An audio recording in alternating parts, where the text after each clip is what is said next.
Siyanibingelela nonke balaleli egameni leNkosi uJesu Kristu. Makube kini umusa nokuthula okuvela kuNkulunkulu uBaba wethu naseNkosini uJesu Kristu owazinikela ngenxa yezono zethu ukuze asophule kulelizwe elimbi lamanje ngokwentando kaNkulunkulu uBaba wethu.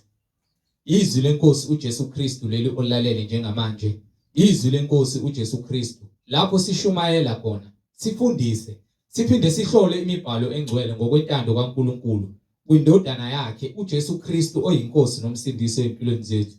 Sizocela kubo bonke abantu abalalele njengamanje ukuthi sonke sibe namaBhayibheli ukuze sonke sizofunda kanye sibe nokuqonda imibhalo engcwele njengoba ifundiswa nanjengoba sishunyayezwa njengamanje ufinyelela eqinisweni eliyindlela neqiniso nokuphila uJesu Kristu. Kulabo abalalele emva kokulalela abafuna ukubhabhadiswa egameni likaJesu Kristu, nalabo abanemibuzo mayelana neBhayibheli, nalabo abanobufakazi uJesu Kristu esekunikezile ubufakazi ukuba ubuthule kuzo zonke izindlebe eziyimisela ukuphenduka zihambe ziphile ubungcwele. Ukuba nixhumane nathi kule mininingwane engizoyishiya njengamanje, ngizoqala nge-email address ethi izwilenkosi.ujesukristu@gmail.com, izwilenkosi.ujesukristu@gmail.com, noma i-cellphone number noma i-WhatsApp number la sizokwazi ukuxhumana khona ethi 066 566 9245, 066 566 9245. Balaleli, izintshumayelo zonke ziyatholakala ku-YouTube lapho ungahlala khona phansi neBhayibheli ulalelisise kube ngabe lokhu okuzwayo ngamadlebe akho kuyafakazelwa nemibhalo engcwele njengakho konke esishunyayezwa khona sifundiswa khona kufakazelwa umoya ongcwele nemibhalo engcwele iyakufakazela. So ku-YouTube uzosearcha uthi izwi lenkosi uJesu Kristu, ungakhohlwa ukusubscribe nokupressa i-notification button ukuze ngaso sonke isikhathi uzoyithola izimfundiso eziphilileyo ezisiholela ebukhanyeni nasebungcweleni obunguJesu Kristu oyinkosi nomsindisi. Ungakhohlwa nokusharisha ilink nezihlobo zakho nabo bonke abantu obaziyo, ikakhulukazi labo ohlanganyela nabo ngaso sonke isikhathi manihlanganyela nithi niyamdumisa uNkulunkulu ngomoya nangeqiniso, nifakazelana ukuthi uJesu Kristu uyinkosi nomsindisi empilweni zenu ukuze wonke umuntu ahlolisiswe imfundiso asuke efundiswa yona ukube ngabo imibhalo engcwele nomoya ongcwele uyayifakazela yini. Ku-YouTube uzosharisha ilink uthi izwi lenkosi uJesu Kristu. Ake sigobise amakhanda sicele kuBaba wethu osezulwini kuba izwi lakhe lihlabe lihlukanise zonke izimfundiso ezisihluphayo ezisikhipha endleleni yobungcwele ezicisha ubukhanya bukamoya ongcwele empilweni zethu. Ake sigobise amakhanda sivala amehlo. Baba wethu osezulwini, malingcoliswe igama lakho, umbuso wakho mawufike, intando yakho mayenziwe emhlabeni njengasezulwini. Usiphe namhlanje isinkwa sethu semihla ngemihla, usithethelela amacala ethu njengoba nathi sibathithelela abasonayo. Ungasingenise ekulingweni kepha usindise kokubi, ngokuba umbuso ungowakho namandla nobukhosi kuze kube phakade. Amen. uJesu Kristu inkosi nomsindisi. Yamkelani umfowethu umhlengi izondi ozobe sihola ngezi umoya ongcwele ekhazimulisa kule ndawo siyizimvu zakhe esiholela ekuphileni okuyiqiniso okunguKristu Jesu oyinkosi nomsindisi. Siyabingelela kuzo zonke indawo nikulalela kuzona abalaleli. Sheshisani nithatha amaBhayibheli sihlole imibhalo kanye egameni lenkosi uJesu Kristu. Amen. Siyabingelela bazalwane egameni lenkosi uJesu Kristu, umnini mandla onke, yena oyinkosi yokuphila. Siloke sithule bona ubufakazi ngawe imibhalo ukuba yinye inkosi, yinye inkolo, munye umbhabhadiso, akekho omunye uNkulunkulu ngaphandle kukaJesu Kristu okuyiyena inkosi yokuphila. Siyambonga uNkulunkulu ngomusa wakhe asenzele wona ukuba sikwazi ukuthi siphinde sime phambi kwenu sithule ubufakazi ngamandla akhe nangobuhle bakhe ezimpilweni zethu sonke abamkhonzayo nalabo abangamkhonzi. Umusa usabekiwe ukuba nawo bawuthole, bamukele iqiniso bese bathole ukuphila kaNkulunkulu kokuthula lokwaneliswa yilokho uNkulunkulu asabele kona. Siyambonga uNkulunkulu ngabaprofethi bakhe abangcwele abanikile amandla ukuba babhale phansi imbhalo bayibhala ngokuthembeka bashiya nabo ubufakazi okuyisiprofetho salokho okwakuzakuza.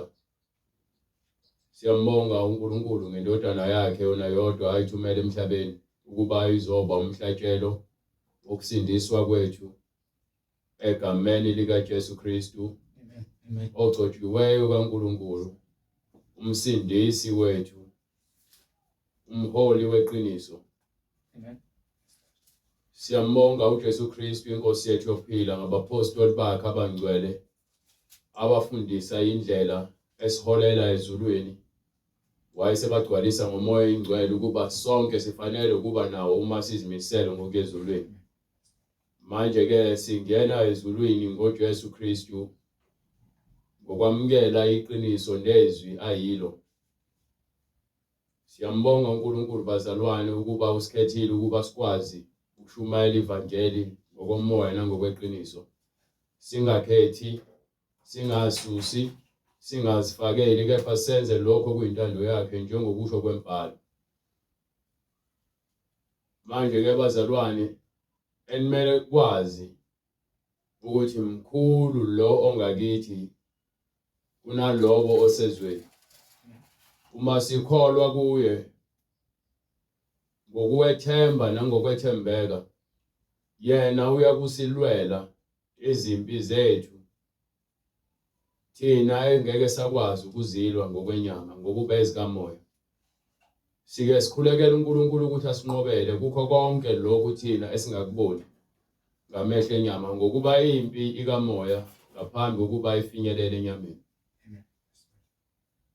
Uthi umprofeti uElisha kubaprofethi bakhe kwincwadi yesibili yamakhosi isahluko 6, inkosi ithumele ukuba kalandwe abaprofethi bakhe bebona amabutho emaningi ebazungezile besaba bathi ke ongifundela incwadi yesibili yamakhosi isahluko 6 bese futhi ke ungifundele incwadi yokuqala kaJohane isahluko 4 kusukela kuverse 5. Kepha sike siqale kwincwadi yamakhosi isahluko incwadi yesibili yamakhosi isahluko 6 starting from verse 4. Wayesehamba nabo sebefika eJordani bagawula imithi. Ngiphe usahluko 4.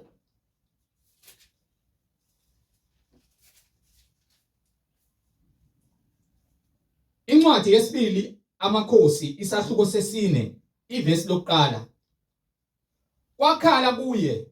Kwakhala kuEliya owesifazane othile wabafazi bamadodana abaprofeti wathi ungiphe usahluko 5 mengon 5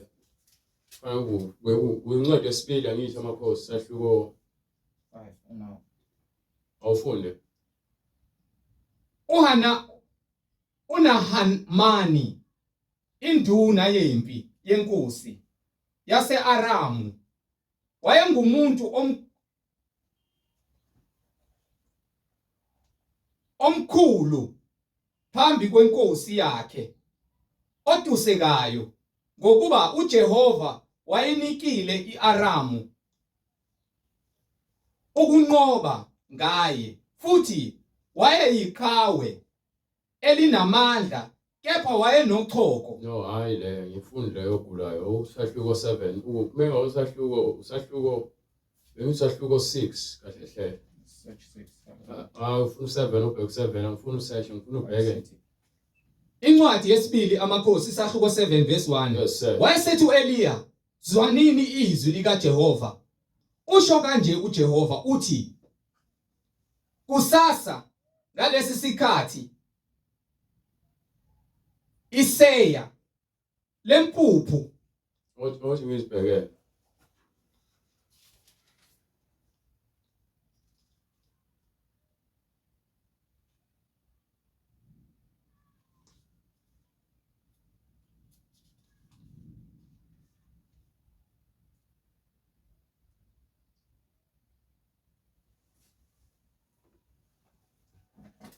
Ongebusahluko 3 starting from verse 4.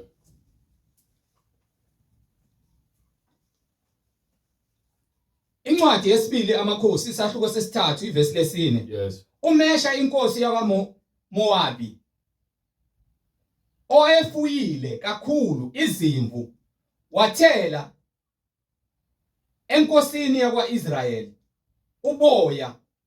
Umesha inkosi yakwaMowabi wayefuyile kakhulu izimvu wathela enkosini yakwaIsrayeli uboya bamawundlu ayizinkulungwane eziyikhulu nobezinqaba ezizinkulungwane eziyikhulu. Kwathi lapho esefile uAhabi inkosi yakwaMowabi yahlubuka inkosi yakwaIsrayeli. Inkosi uJehoramu yaphuma eSamariya ngaleso sikhathi yabala wonke uIsrayeli. Yaya uthumela kuJehoshafati inkosi yakwaJuda yathi, inkosi yakwaMowabi ingihlubukile, ungahamba nami silwe noMowabi na?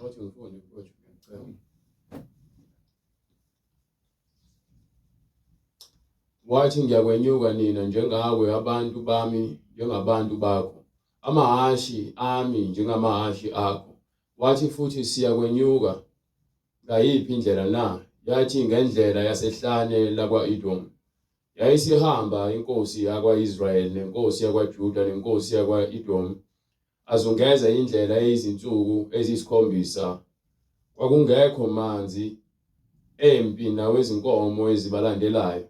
Yayisithi inkosi yakwa-Israyeli, maye ngokuba uJehova ubuthile la makhosi amathathu ukuwamnikela esandleni sakwaMowabi. Kepha uJehoshafati wathi, akakho lapha umprofeti kuJehova ukuba sibuze uJehova ngaye na? Enye yezinceku zenkosi yakwa-Israyeli yaphendula yathi, ukhona uElisha indodana kaShafati owathela amanzi ezandleni zika-Eliya. Wayesethi uJehoshafati, izwi likaJehova likuye. Base behlela kuye inkosi yakwa-Israyeli noJehoshafati nenkosi yakwa-Edomu. Kepha uElisha wathi enkosini yakwa-Israyeli, nginamsebenzi muni nawe na?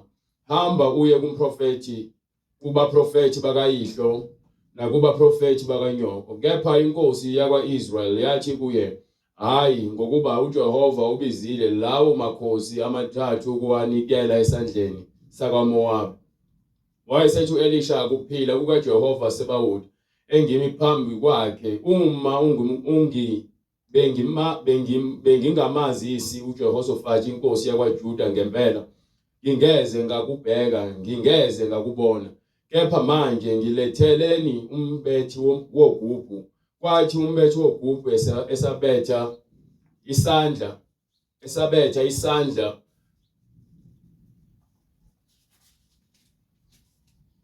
sikaJehova saba kuye. Wathi usho kanje uJehova uthi, yenza lo mfula ube nemigodi ngemigodi, ngokuba uJehova usho kanje uthi, aniyokubona umoya, aniyokubona imvula, kepha lo mfula uyakugcwala amanzi, niyakuphuza nina nezinkomo zenu nezinye izilwane zenu.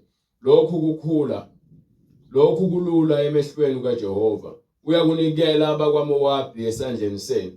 Niyakuchitha yonke imizi ebiyelweyo nayo yonke imizi ekhethekileyo. Niyakuwisa yonke imithi emihle, nivimbe yonke imithombo yamanzi, none zonke iziqephu zomhlaba ngamatshe. Uqhubeka ufunde. Ngaphambi-ke ukuthi aqhubeke, ngizama ukuchaza ukuthi laba abakhala enkosini nalabo abafuna inkosi, impi ingekwaJehova, akuyona yethu.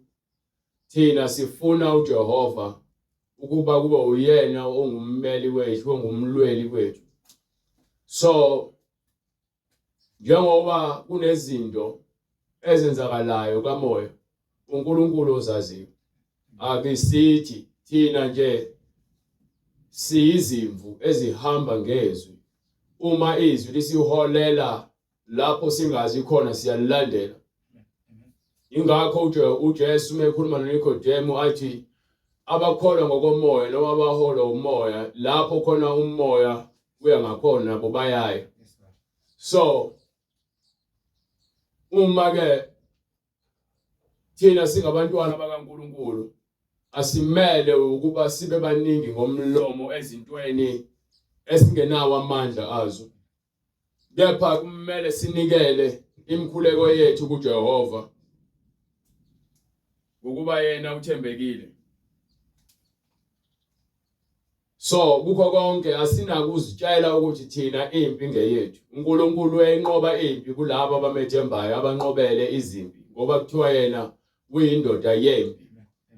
Abantwana baka-Israyeli wabalela izimpi eziningi wabanqobela. So bonke abantu abaphendukela kuJehova ngokupheleleyo nabalizwayo izwi labo, njengoba ithi incwadi yamaHebheru, namhla uma nizwa izwi lakhe ningaqinisi izinhliziyo zenu njengoba babenu bamcunula ehlanu ngokungafuni ukuhamba ngomyalelo kaNkulunkulu. Nathi sinikwe lawo mandla ukuba sikwazi ukuthi sizwe uma silizwa izwi lakhe singaqinelwa izinhliziyo, ukuba uma sazi ukuthi yena unathi uthi akasoze asishiya. Uma angasoze asishiya futhi asilahla, ithina esingamshiya, njengabo ulontuzana uElisha ethi hambani niyoko baprofethi bakoyihlo nonyoko, ukuba labantu bese bemhlubukile uNkulunkulu. Kepha ngokubona ubungozi sebeyazi ukuthi ukhona uNkulunkulu, sebefuna kuyena ukuphila, sebefuna kuyena ukuphephiswa nokuvikelwa. Kepha uNkulunkulu ngokuthembeka kwakhe uyabatshela ukuthi nina niyakhathazeka, ningakhathazeki njengamanje, ukuba impi ngeyami, impi ingeyakhe, akuyona yethu. So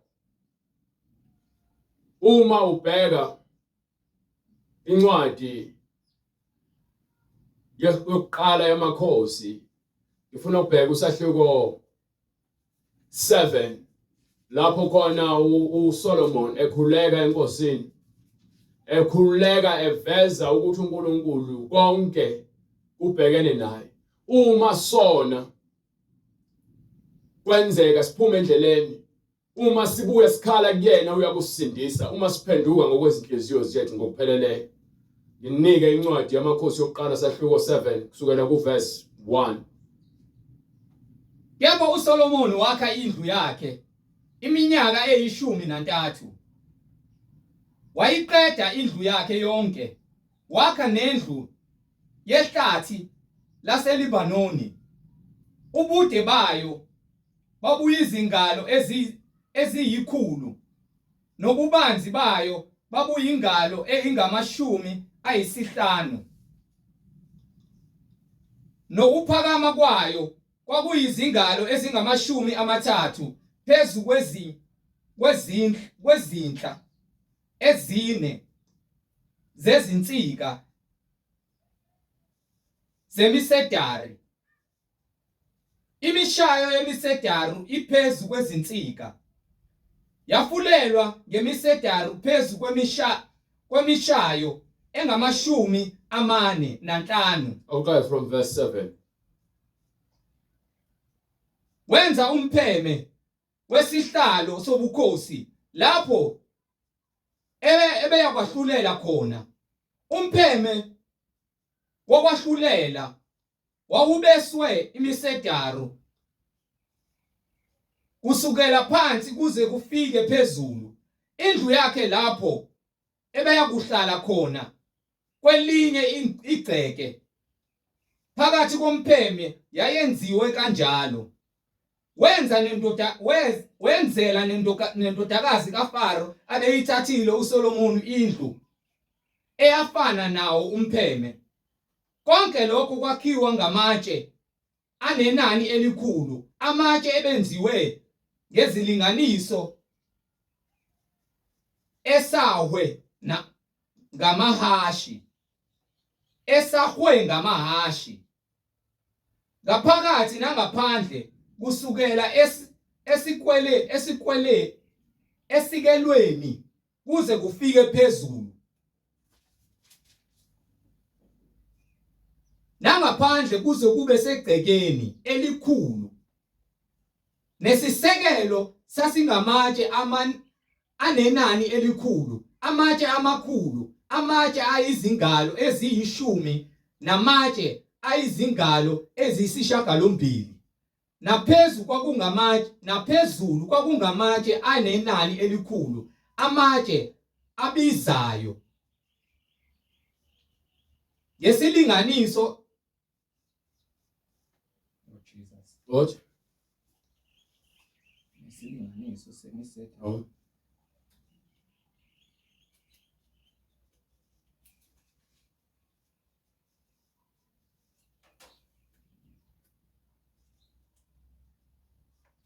I was starting from verse 22, wasahluko 8.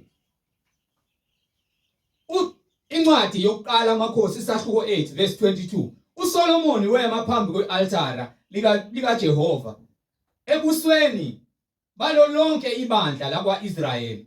Welulela izandla zakhe ngasezulwini wathi, Jehova Nkulunkulu ka-Israyeli, akakho uNkulunkulu onjengawe phezulu ezulwini nasemhlabeni phansi. Ekumele sikwazi ukuthi ke lo nkulunkulu esimkhonzayo akafaniswa nalutho futhi akukho okulingana naye.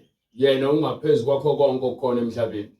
Noma ngabe uNkulunkulu beni basemhlabeni namadlozi enu nabantu bakini babizwa ngokhokho bonke ngeke bafinyelele uNkulunkulu. Bonke bangabantu nezinto ezakhiwe emhlabeni.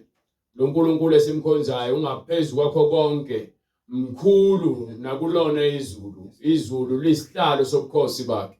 Ngakho ke simele ukuqonda lokho ukuthi lo nkulunkulu esimkhonzayo ungumnini mandla onke, akukho okulinganiswa naye nokulingana naye. Go ahead. Jehova Nkulunkulu ka-Israyeli, akakho uNkulunkulu onjengawe phezulu ezulwini nasemhlabeni phansi, ogcina isivumelwano nomusa nezinceku zakhe ezihamba phambi kwakhe ngayo yonke inhliziyo yazo. Okay, ugcina isivumelwano nomusa kuba bonke abantu abayizinceku zakhe abagcina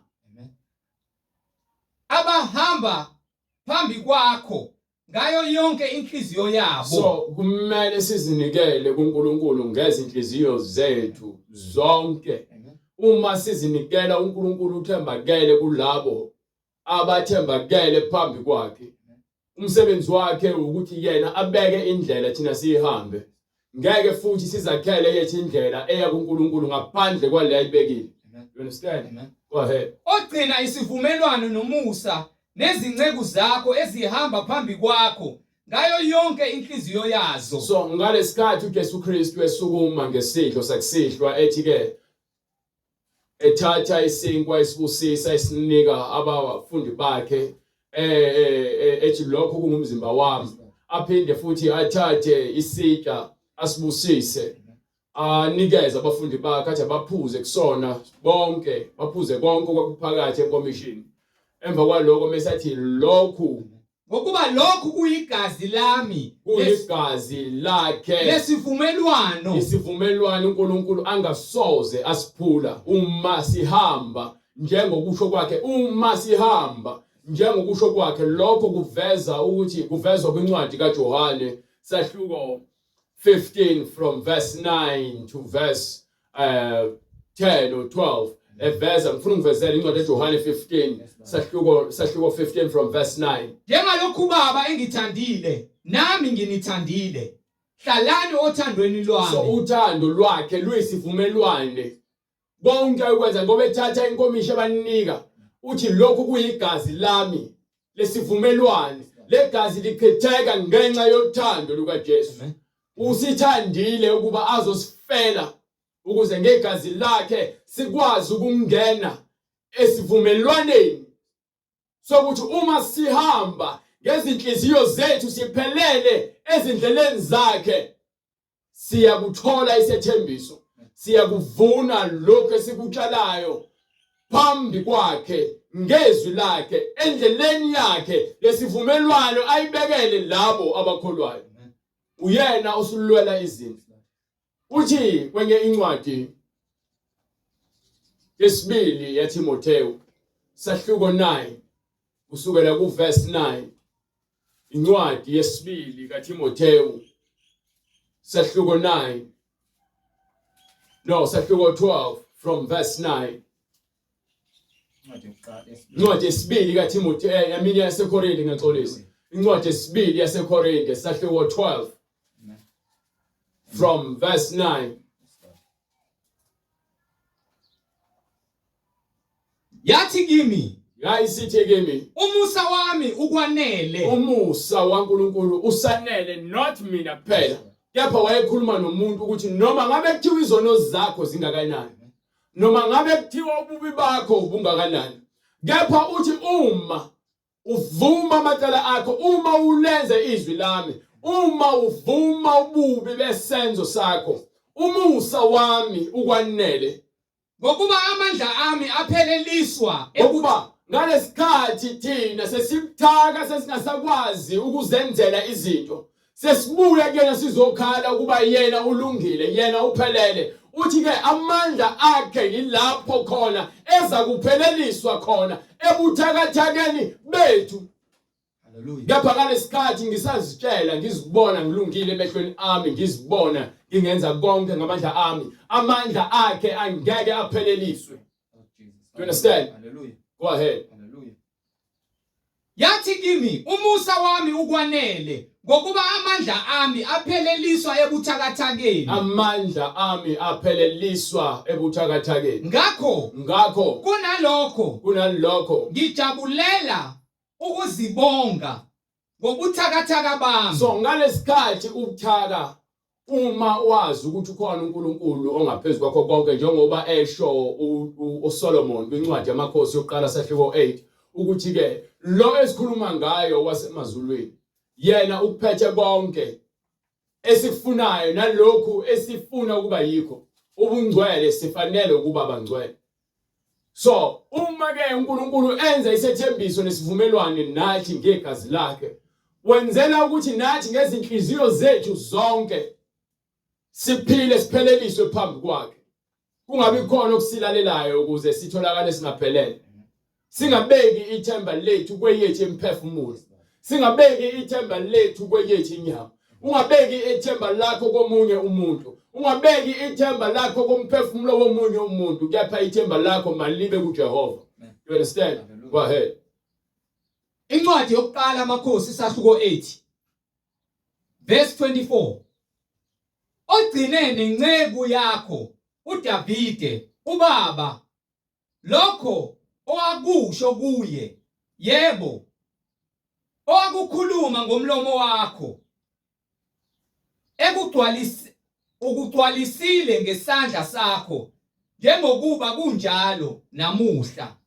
Ngalokho Jehova uNkulunkulu kaIsrayeli, gcina nenceku yakho uDavide ubaba lokho owakusho kuyo ukuthi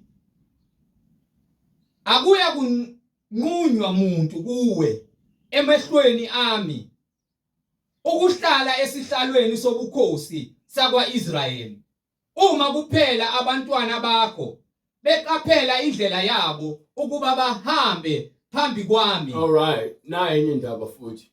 uNkulunkulu uthi ke ngeke kuze kuphuleke nokukodwa akushilo uma sizohamba njengoba enza isithembiso noDavide. uDavide wathola umusa emehlweni kaNkulunkulu. Ekutholeni kwakhe umusa, uNkulunkulu wafunga wenza isivumelwano naye ukuthi esihlalweni sakho sobukhosi, uma abantwana bakho bezokwenza lokhu okuyintando yami, bahambe phambi kwami ngokuthembeka, akhona kodwa okuyagika. Ingakho-ke uJesu evela ngaphansi kwenzalo kaDavide ngomusa uDavide awuthola ngokuthembeka kwakhe ezweni likaNkulunkulu.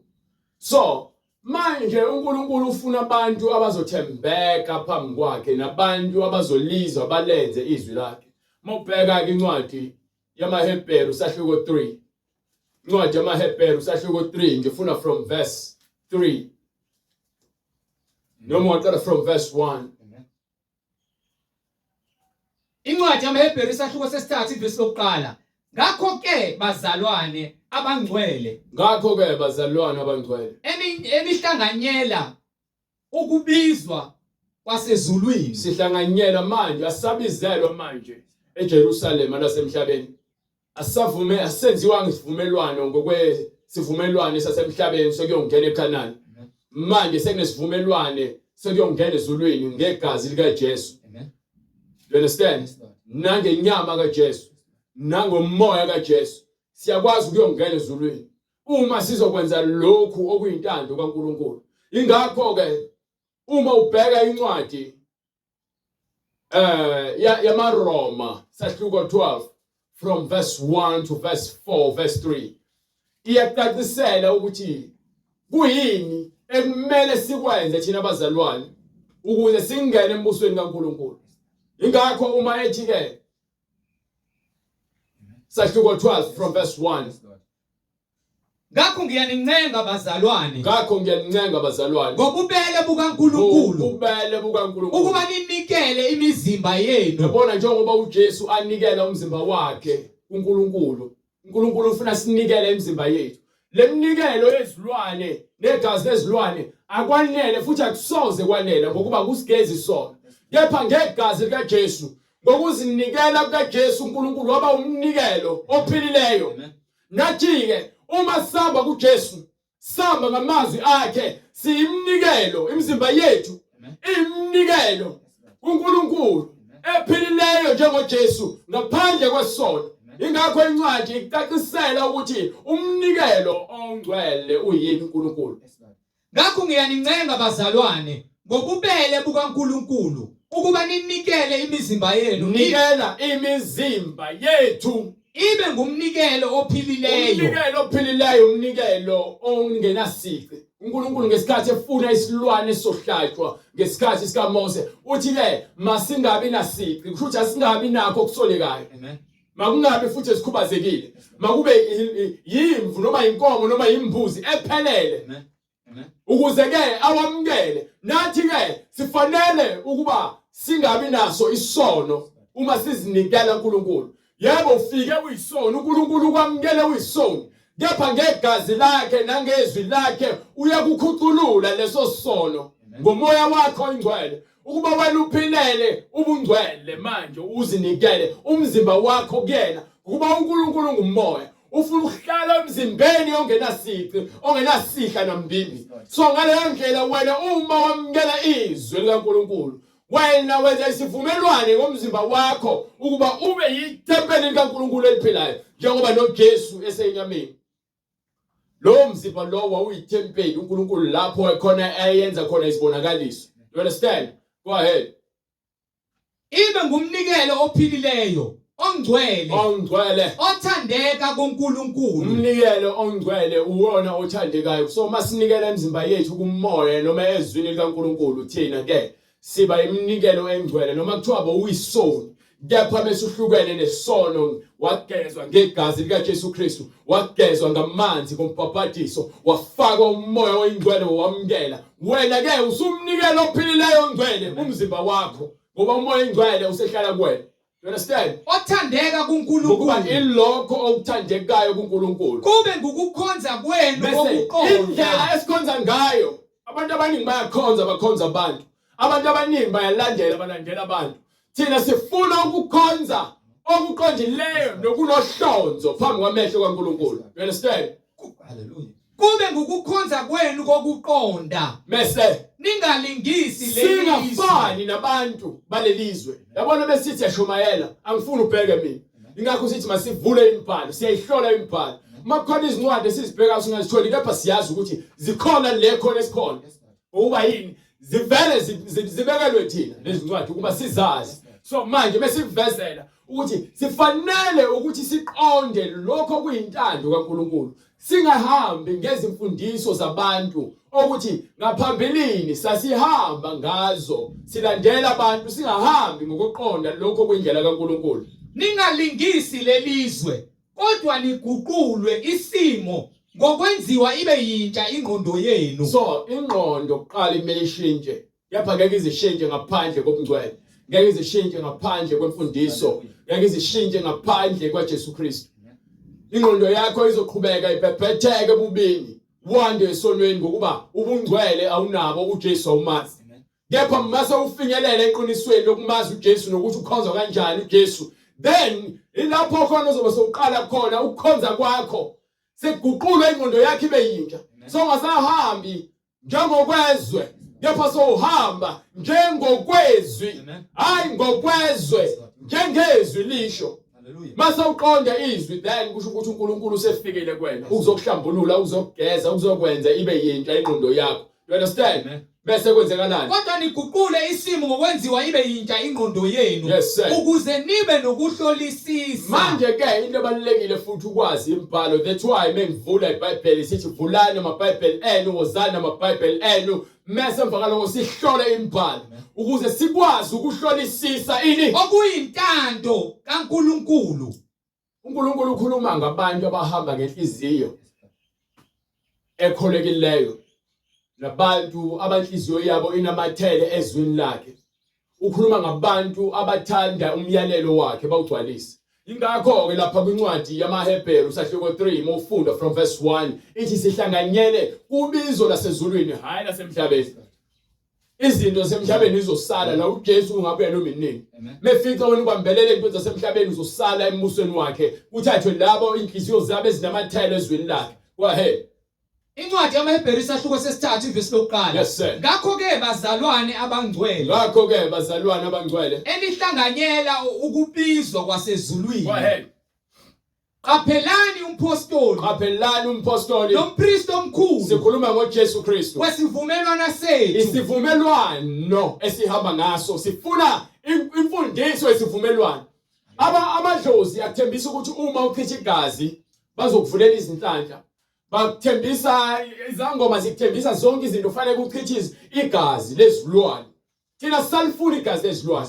Ingakho singahambi ngezimfundiso zasezweni. Thina sifuna igazi likaJesu eselichithakele laba sivumelwane. Uyena sewumpriest ngoba akasekho umpriest omkhulu emhlabeni.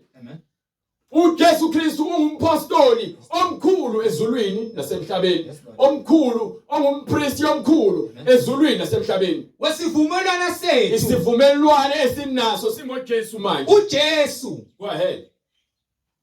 oyethembeka kuyena omisayo, Owathembeka kuyena owamisayo, njengomose naye, njengomose naye. oyenjalo endlini yakhe yonke. Yes sir. Ngokuba lowo kwathiwa ufanele inkazimulo enkulu kunoMose, Yebo.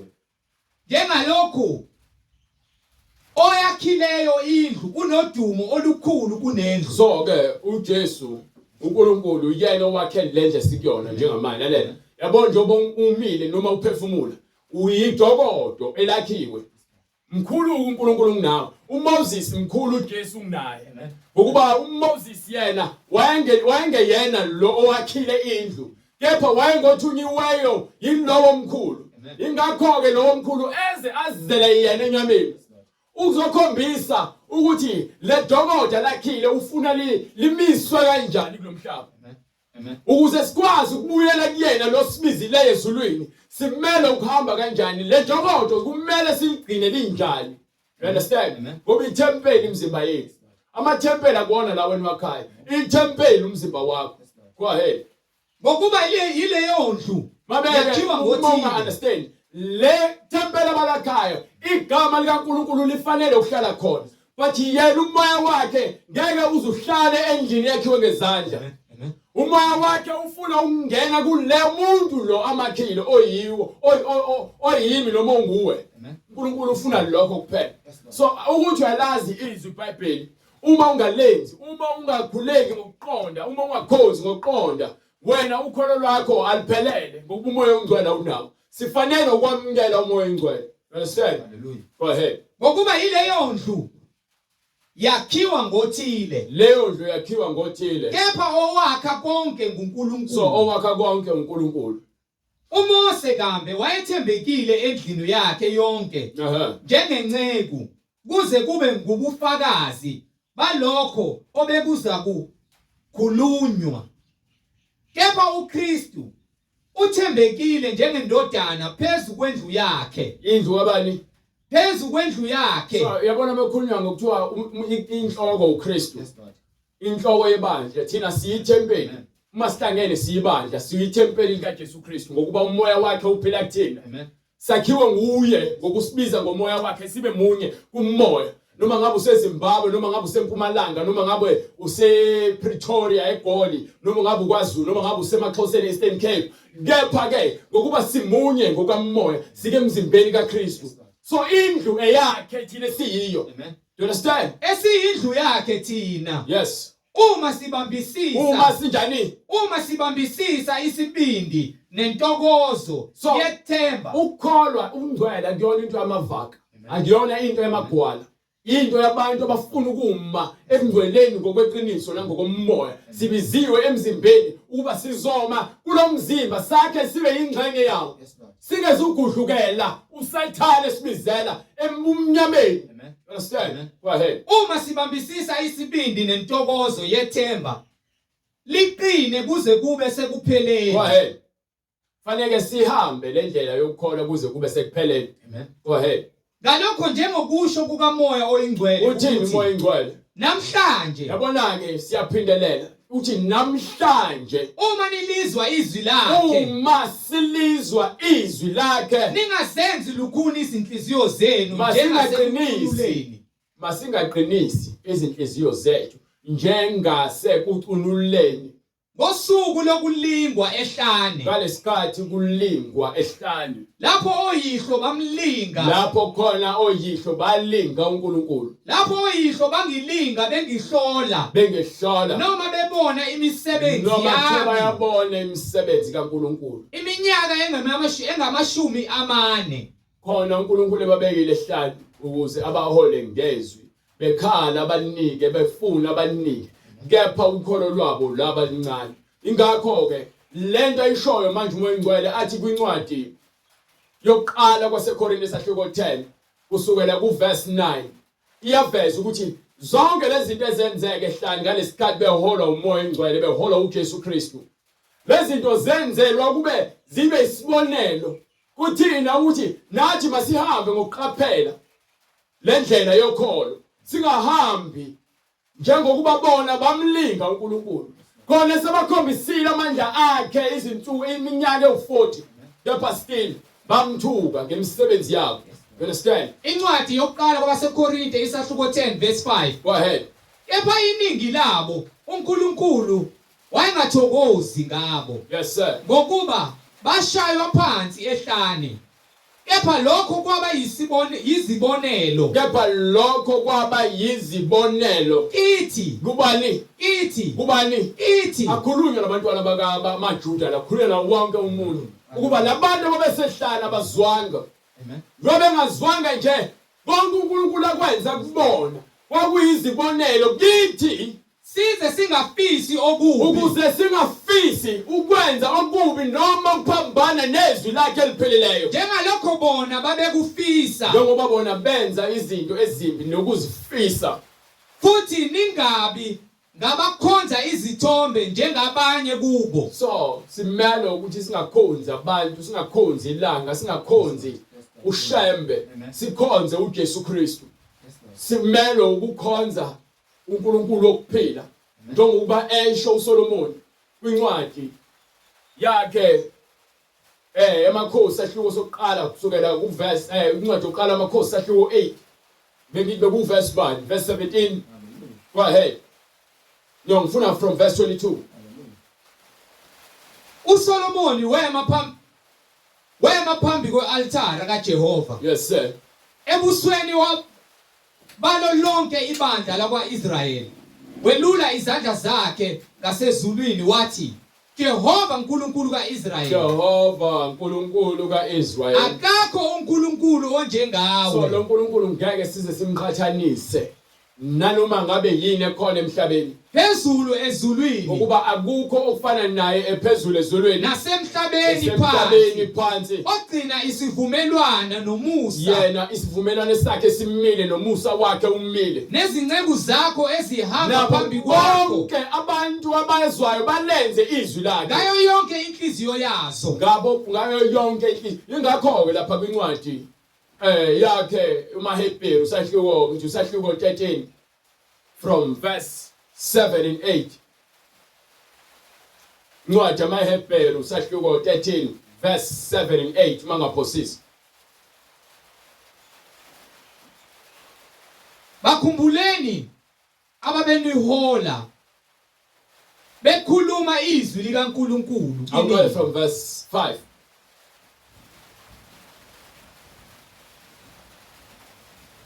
ukwenza kwenu makungabi ngokokufisa imali ukwenza kwethu mangabe ukufisa imali yaneliswa ngeninakho aneliswa ilokho nakho ngokuba yena ushilo wathi okay ubhale phansi kulabo abenza isivumelwano naye nabavumile izwi lakhe utheni kubona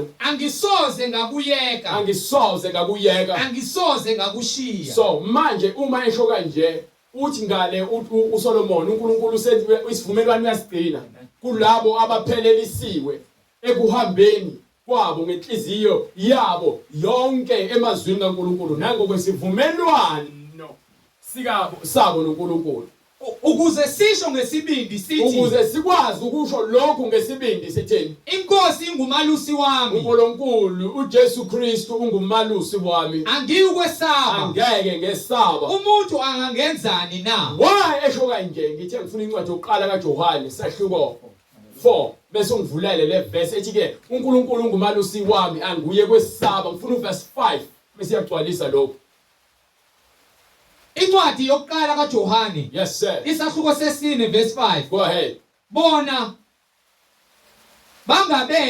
bangabezwe ngalokho bakhuluma okwezwe ngakho ke bakhuluma izinto zasezweni nezwe liyabezwa thina singabakaNkulunkulu thina ke yayizolonto leyo uthi akasoza kushiya futhi akulahla yayizolonto leyo thina ke singabakhe ngokuba masivuma izwi lakhe singaqinisa inhliziyo zethu njengakumcanuleni kwalabo babekhola kepha benza izinto zokumlinga iminyaka ewu40 bakhombisa amandla akhe so uma ethi ke labo abasezweni abafundisi bakhona bakhuluma izinto zezwe and abantu basezweni bayabezwa kepha thina singabantwana bakhe ngokulizo silenze izwi lakhe thina singabakaNkulunkulu yebo omaziyo uNkulunkulu uyasizwa noma wazi uNkulunkulu uyalizwa izwi lakhe ongesiyo okaNkulunkulu akasizwa yes sir ngalokho siyamazi umoya weqiniso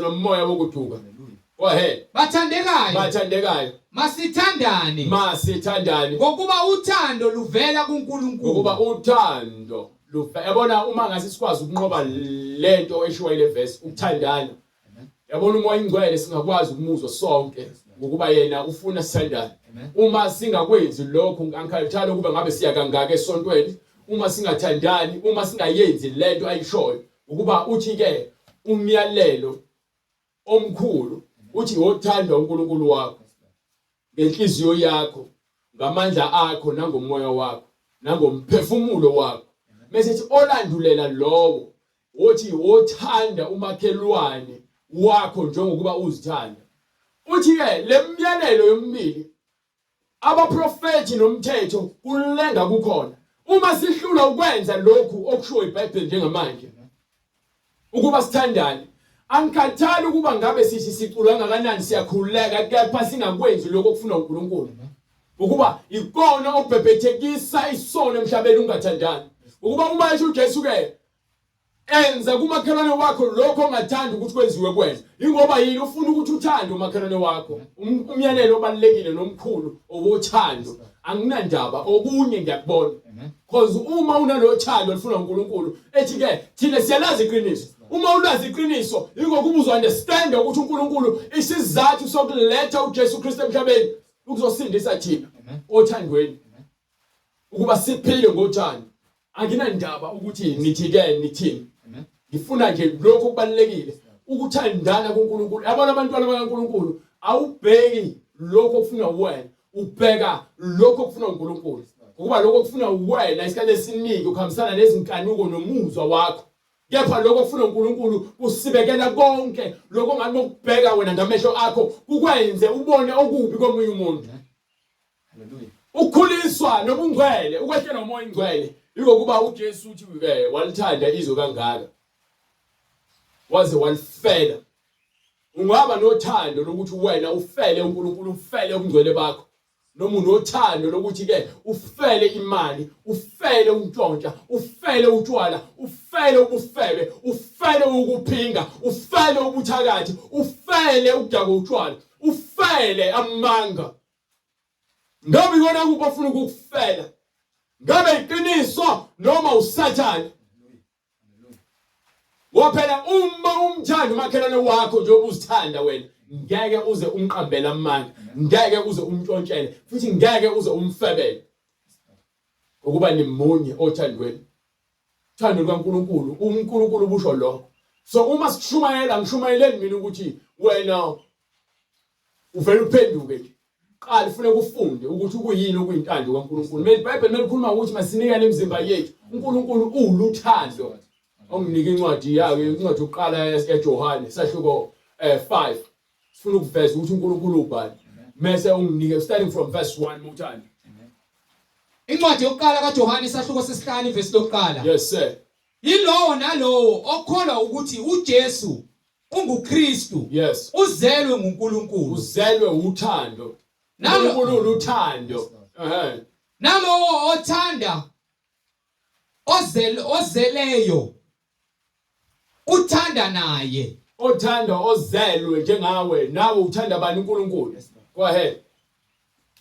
Yilowo nalowo okholwa ukuthi uJesu unguKristu uzelwe nguNkulunkulu. Nalowo othanda ozelweyo uthanda naye ozelwe nguye. Yes sir.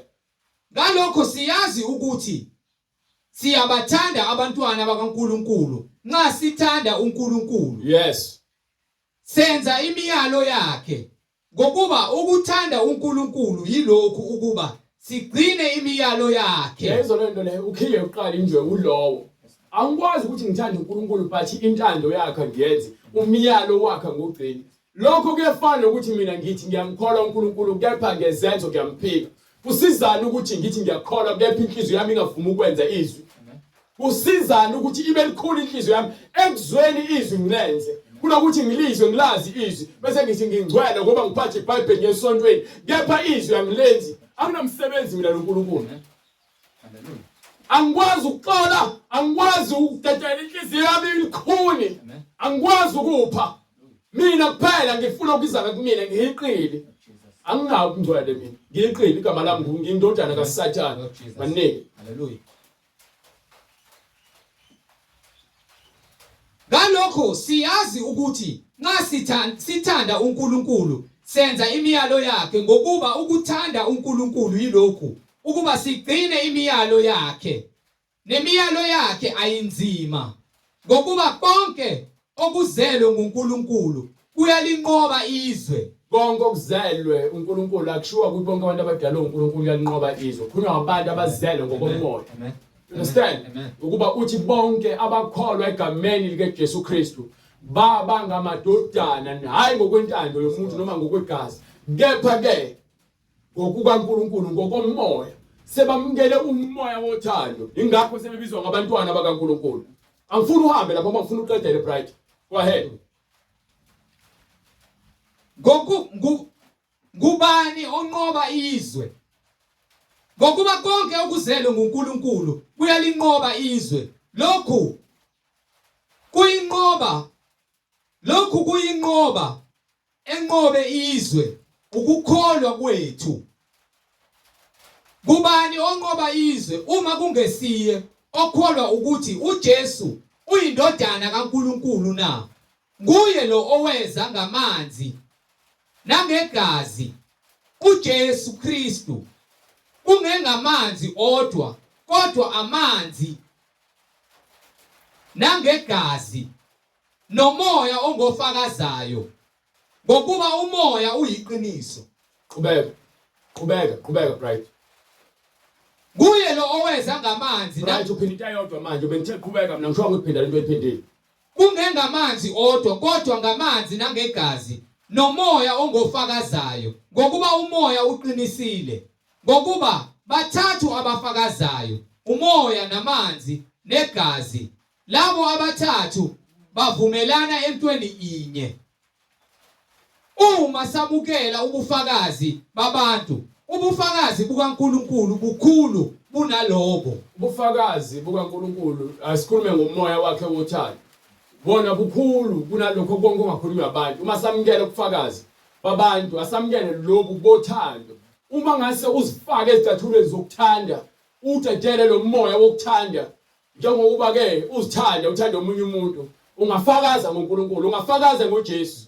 Kepha ungakawutheteli lo moya ukuthi ukubuse ngeke kube lula ukuthi ufakaze ngoJesu. Ngeke uzumvuma uJesu ngokuba uzombona ngokwenyama. Kepha labo aba-understanda injongo nokuyintando kaNkulunkulu bazomuzwa uJesu bazozwa umyalo ngokuba umyalo yiwona oyizwi akuyona inyama. Inyama ilethe izwi ilethe lo moya kuthina ukuba masiwamukele. So mawufuna ukuphila umngcwele mawufuna umoya ingcwele enza umyalelo kaNkulunkulu. You understand? Go ahead. Uma samukela ubufakazi babantu ubufakazi bukaNkulunkulu bukhulu kunalobo ngokuba ubufakazi bukaNkulunkulu buyilobu abufakazile ngendodana yakhe. Ubufakazile ngendodana yakhe. Okholwa indodana Lowo okholwa indodana. Yebo. Unobufakazi phakathi kwakhe. Unobufakazi. Yayizwa le ngisho mina ngithi awukwazi ukuthola ubufakazi ngoJesu ungakoyenza intando yakhe. Yebo amandla akhe ayabonakaliswa ngokuthi akunqobele izimpi. Kepha wena ngabe uyayenza yini intando yakho noma ngicina ngokumkhuleka kuyena ukuthi nifuna lezi zinto enizifunayo. Kepha uma senizitholile seniyakhohlwa uthando lwakhe ukulenza kwabanye abantu ngoba sekulungele wena ubona ukuthi kufanele sekugcwaliseke konke akuphelele. Amen. Ongakholwa ngoNkulunkulu. Ongakholwa uNkulunkulu umenze umqambi manga. Umenza umqambi manga ngokuba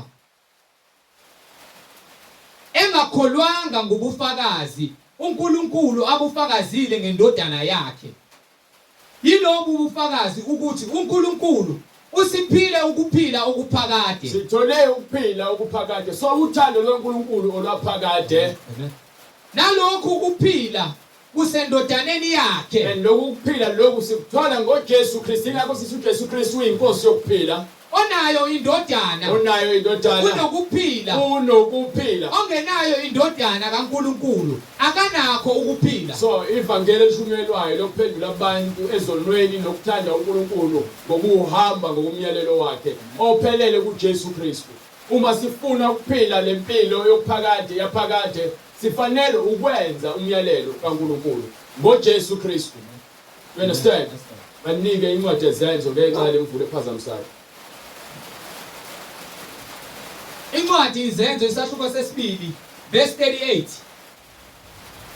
uPetru wayesethi phendukani iloyo naloyo abhaphathizwe egameni likaJesu Kristu kukho kuthethelela kwezono zenu khona niyakwamukeliswa isiphiwo sikamoya oyingcwele. Masifuna ke umoya oyingcwele wehlele kithi sifanele ukuphenduka sibhaphathiswe egameni likaJesu. Asibhaphathiswa ngegama sibhaphathiswa egameni lakhe ngaphansi kwamanzi ukuze sinikwe isiphiwo sikamoya oyingcwele. Ukuba lesithembiso ngesethu esabantwana bethu esaba bonke abakude bonke inkosi uNkulunkulu wethu ababiza ubabiza ngothando lwakhe.